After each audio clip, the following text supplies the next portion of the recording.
Hi there, my name is Rohit Kumar, and today I'm back with a new journal named Optical Switching and Networking. It's a computer networks journal, and it is the homepage as you can see. So, before discussing much about this particular journal, first I'm going to discuss some brief idea of the domains and the keywords those are related with this particular journal. Because these sort of things are important before targeting any particular journal. And usually we talk about these sort of things in the end of our video, but let's discuss first because these research domains or the keywords are quite important before justifying the key aim and scope of this particular journal or any of the journal. Okay, so let's move in this way. So we are going to discuss some of the key domains or the research areas of this particular journal, and it includes the electronic business, telecommunication engineering, photonics, digital sociology, information theory, data management, parallel computing, wireless networks. And if we talk about the keywords, means some of the key terms, those are related with this particular journal. Then obviously, firstly, optical network, passive optical networks, frequency allocation, wavelength division multiplexing, path protection, and packet switching, multicasting, Ethernet, optical burst switching, etc. So if you focus on these particular terms, then you will get to know that the title of this particular journal is quite justifiable. And if we talk about the number of authors which are keen to publish their work in this particular journal, then more than 90 countries authors have been publishing in this particular journal, and it's a quite popular journal from a optics point of view. And so many authors working in the field of optical networking or optical switching, they usually or frequently basis they publish their work. So if you are working in the similar domain or your domain maps with this particular domain, then I will highly recommend you to go for this particular journal. So starting with the basic options, means the publishing options. So here you can see that both type of options are available for publishing. Additionally, the guide for authors and tracking and the ordering related links are provided here. The SSN number is listed down here. The impact factor of this particular journal is 2.786, which is not bad, but obviously it's average if you discuss only impact factor. But as I always tell that impact factor is the least thing you should be bothered about. Firstly, we'll see the SCI indexing next to the Q1 ranking or Q2 means Q ranking. So here it is the 35th out of 99 journals in the field of or in the category of optics. So quite better. And here you can see that the journal is indexed in 5 international databases. Okay, so 5 databases indexed this particular journal and hopefully SCI also. So let's see the indexing first before delving into much details because that is important. So here you can see that these are the 5 databases, and here you can see that it is the size citation index expanded. So it's an SCI journal and SCIE in specific. So SCI or SCIE both are good enough. SCI list got expanded, so this new database SCIE came into picture. So usually most of the colleges and universities in India particularly award degrees on the basis of SCI or SCIE journals. So it's an SCIE journal, and the other matrices including the impact factor are provided here. So coming to the site score. So what is the site score? We have already come across many times, but let me remind you again that it measures the average citations received per reviewed peer reviewed documents published in this title. Okay, and it counts it means these values are based on the citations count, and those citations count should be in a range of 4 years. So recently they are taking into account 2017 to 2020. Now coming to the impact factor. So it is the average number of citations received in a particular year by published articles in the journal during the last 2 years. But usually when you see means last 2 years publications and last 5 years publications also. So in this way means a 2 years impact factor and 5-year impact factor, two different concepts are there. Now coming to the top readership, so China, India, and USA, most usually the top readerships comes from these two countries because these two are most populous and this is technologically way ahead. So in this way, it is quite general, like in comparison to other, and the review time is 18.8 weeks, which is here you can see that close to almost means not exactly but close to 5 months. And then here you have the publication time, which is 1.8 weeks. And these matrices which are listed down here means impact factor is obviously going to change periodically, but review time and publication time, these are normally the base time period which are given over here. So these are the minimum time frame that you are supposed to consider for publishing or review. So whenever you are planning to put your work into a particular journal, before that always go through this sort of matrix, and then you need to decide whether you have sufficient time to wait for publication in this particular journal or not. Okay, because if you are not having this much time and obviously you want publication, then I will highly recommend to go for IEEE, because IEEE usually offers a review, at least the first review in 2.5 or 3 months. Okay, so in this way, by the end of 4 months, your work might get accepted if it is not suggested major or minor revision again and again. So coming down here, you are having the recent articles. So just by looking at the recent articles, you will get an idea that which is the current focus of publication. So some of, or at least 10 to 15 articles you should see before going into publication into any of the journal. It will give you the basic idea whether your work is lying into the scope of that particular journal or not. Usually the scope is a different thing, and recently published articles might not be in all of the scope categories, but still the recently published articles will give you a very good idea that what should be detail you should include in your work, how you should present your results, whether some particular means some of the journal highly recommend some of the sections. For example, in some journals they do emphasize more on related work. In some of the journals they do emphasize on the analysis part of results and so many other things. So in this way, before publishing, always review the recently accepted or the published articles.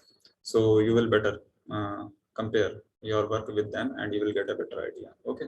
Now coming to the aim and scope, it is very important before randomly jumping onto a particular journal and submitting your work, because it's a totally a wastage of time if your work is not mapping with the aim and scope of the journal. So here you can see that most of the terms are related to the optical communication. So here the optical and optoelectronic backbone, metropolitan and local area networks, green optical networks, elastic optical networks, software-defined optical networks, multi-layer architecture, and protocols, optical networks for IoT. So optical data center, OFDM, free space optics, optical satellite network, optical storage networks, optical network security, optical resilience. So in total, wherever you are using optics or you are having the incorporation of optical networks in your work, I think this journal is the best suit. Specifically, there are so many networks, but in particular, whenever you are having a work that is mapping with the key terms or the title of the journal, I think that is the best suited journal for your work, because it is not about the impact factor or any other thing. It is always considered a better publication if your work is totally mapping with the aim and scope of that particular journal.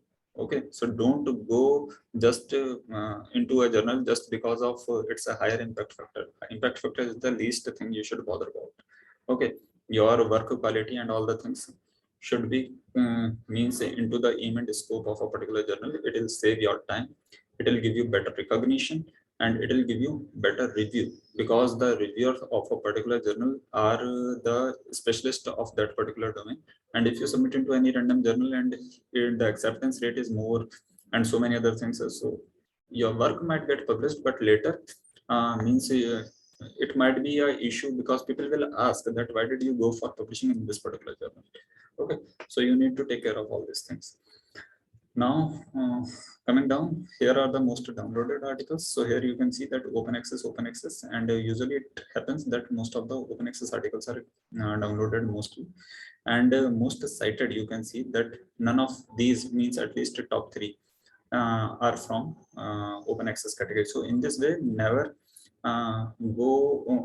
maintain this myth that if article is open access, it will be most downloaded or most cited. It might be most downloaded, but usually most cited articles are not open access. Okay, so these sort of differences do lie, and lot of debates do come in the research community about all these things. We have already seen the abstracting and indexing. So coming down here, you have the supports for open access. So you can compare that how many works are published in open access category and how are published in subscription. So always the subscription category is more than the open access, because most of the researchers don't have the funding support at their side, and usually the publishing cost is way more than the usual capacity of general researcher. So in this way, you can see that in 2020, 22 articles were published only and 19 were subscription based. So perhaps I think that the acceptance rate of this particular journal is very strict, means very low. So you have to have very good quality work, then only your work might get published in this particular journal, because in 2020 only 22 articles were published. Okay, so I think you can imagine that how tough the competition is.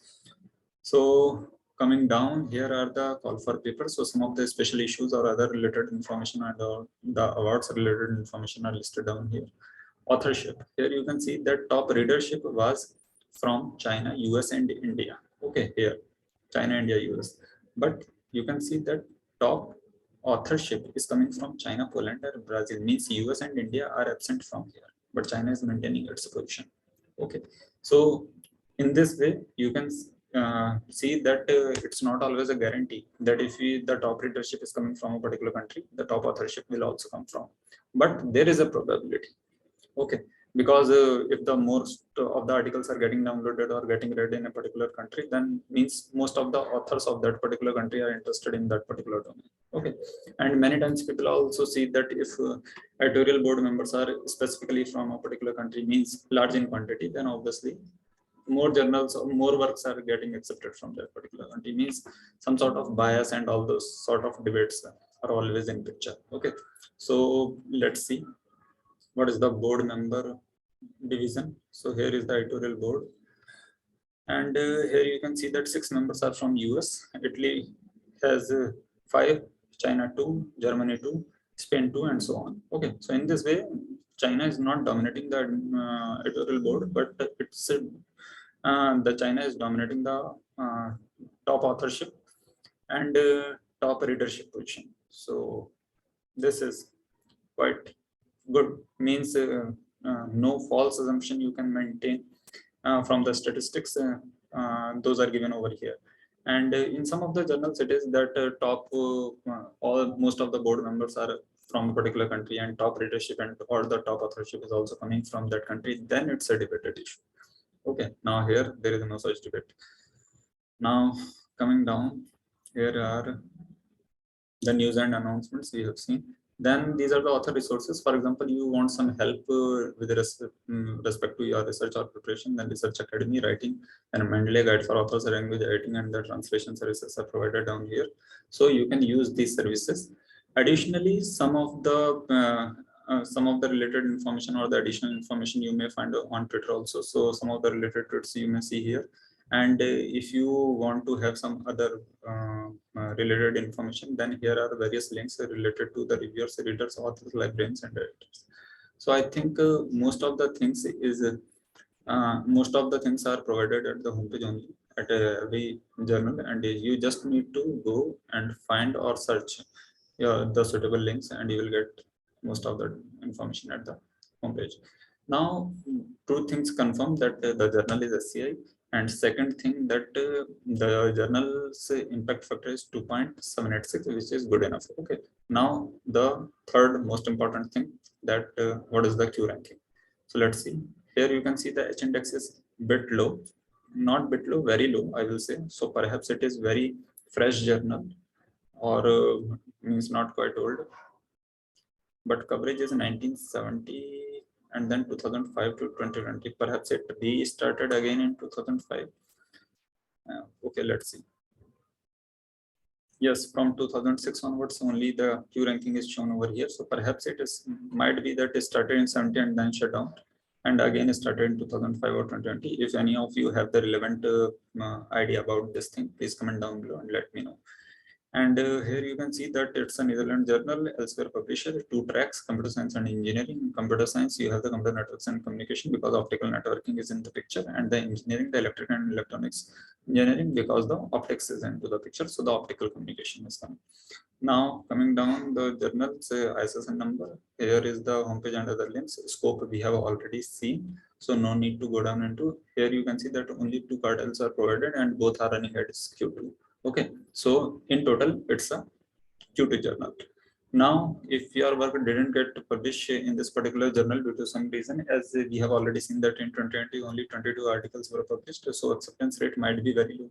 Okay, so the Journal of Optical Communications, and here is the and networking, Journal of Optical Communication and Networking. It is the another choice. Then Optical Network Communication, Journal of Optical Communication, Fiber and Integrated Optics, and additionally these are some of the other journals that you can look on. Okay, coming down, here is the SGR graph, and it is just a moderate in between, so not bad, not good. Then coming to the total number of documents, continuously on down in 2020, but that might be because of COVID. But in COVID, most of the journals went on high due to the increasing research and the electronic activity. But if it came down, then it's a serious concern. Now, number of citations per document with respect to last 2 years is way ahead than 3 or 4 years. So it's a very good thing, because in recent means in last 2 years, this journal's reach has increased among the authors.